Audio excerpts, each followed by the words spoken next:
Allez, on va terminer cette soirée en culture avec une exposition Matisse. C'est en ce moment au musée des Beaux-Arts de Lyon. Culture Pop.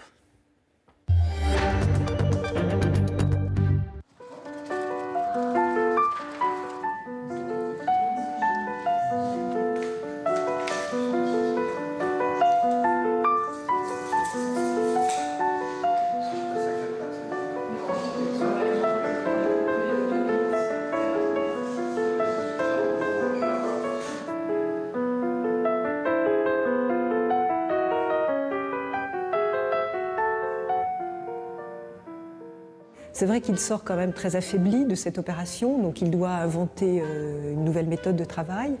Mais les années qui vont se succéder après Lyon ne vont pas seulement être une floraison pour le dessin, ça va être aussi toute la période des gouaches découpées.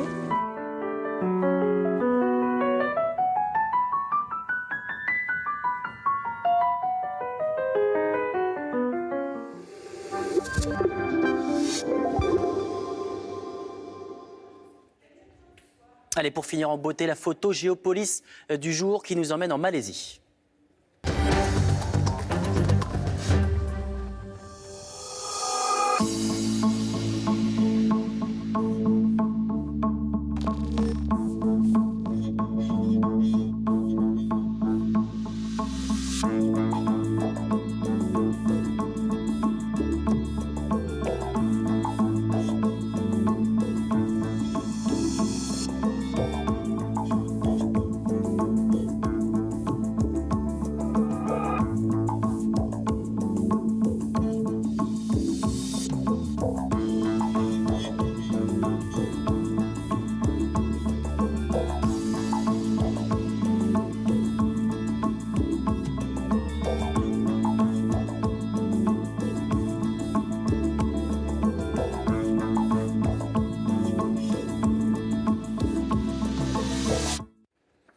Bientôt minuit sur France Info, et oui, c'est déjà l'heure de se dire au revoir. Dans un instant, la météo, il y aura ensuite France 24 qui va prendre le relais, vous en avez l'habitude pour la nuit. J'étais ravi de passer cette soirée avec vous, j'aurai le plaisir de vous retrouver demain. Bonne soirée sur France Info.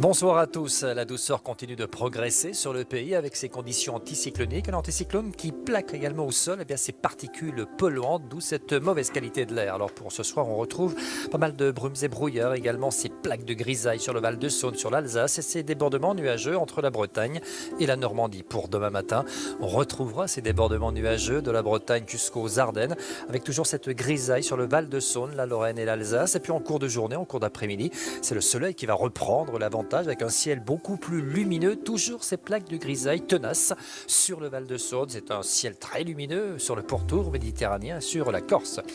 En ce qui concerne les températures pour les minimales, toujours c'est gelé, notamment sur le nord-est, avec -3 pour Strasbourg, -4 à Nancy, 3 à Lille, 4 à Paris, 10 à Brest et 6 degrés pour Marseille. Pour les maximales, cette douceur progresse par l'ouest.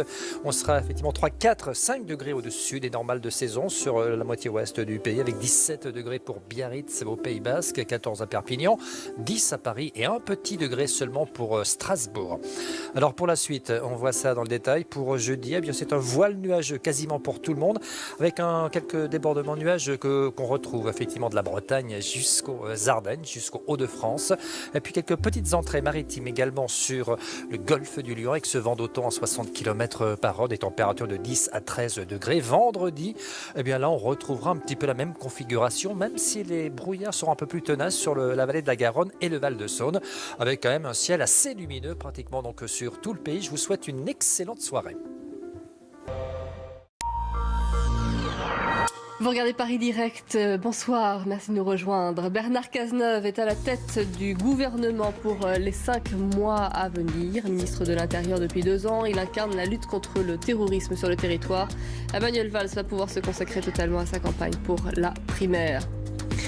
Angela Merkel brigue un 4e mandat. La chancelière allemande a prononcé un discours ferme sur l'immigration devant le congrès de la CDU. C'est un sujet qui l'affaiblit depuis 1 an. Il s'agit pour Angela Merkel de contrer la droite populiste qui séduit de plus en plus. De fortes inégalités demeurent entre les élèves français en fonction de leur niveau social. C'est ce que révèle l'étude internationale PISA sur l'éducation publiée tous les 3 ans. Ainsi, près de 40% des élèves issus de milieux défavorisés sont en difficulté.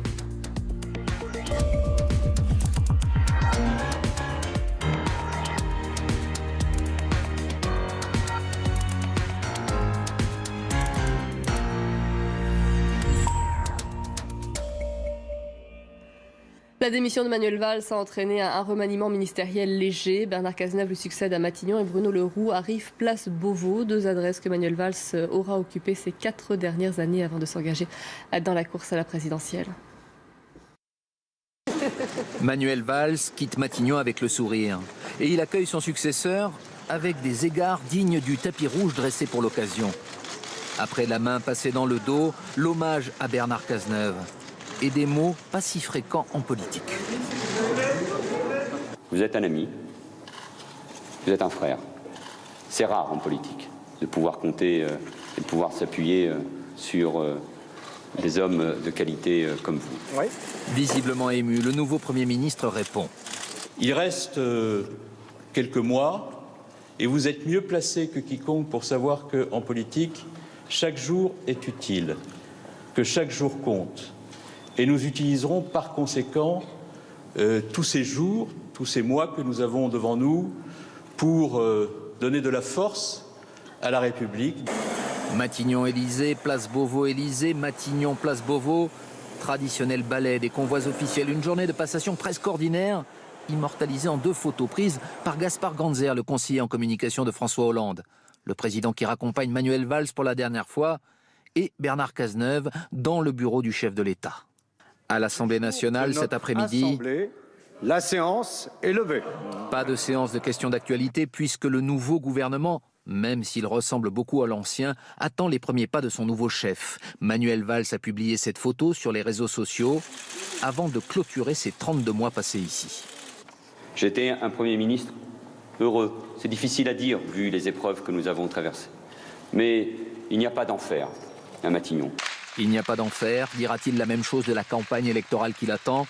Manuel Valls et son épouse ont quitté Matignon. Bernard Cazeneuve s'y est installé pour 5 mois. Ce choix de Bernard Cazeneuve était le plus attendu, mais François Hollande n'aurait-il pas pu, malgré tout, donner une impulsion plus à gauche pour faciliter le rassemblement? Écoutez l'analyse de Sylvain Kahn, il est professeur de géopolitique de l'Europe à Sciences Po. J'ai l'impression que François Hollande a surtout privilégié le choix de ce qu'on pourrait appeler la confiance et le confort de ces 5 derniers mois d'exercice de la fonction présidentielle. Moi, ce qui me frappe beaucoup, si vous voulez, c'est que Bernard Cazeneuve, comme Manuel Valls avant lui, c'est le titulaire du ministère de l'Intérieur qui devient Premier ministre. Et ça dit bien quelque chose à la fois de l'époque dans laquelle on est, où le risque d'attentat est très grand, où les questions de la sécurité sont évidemment très importantes, et ça dit bien que pour François Hollande, la priorité est celle qui est donnée aux enjeux régaliens.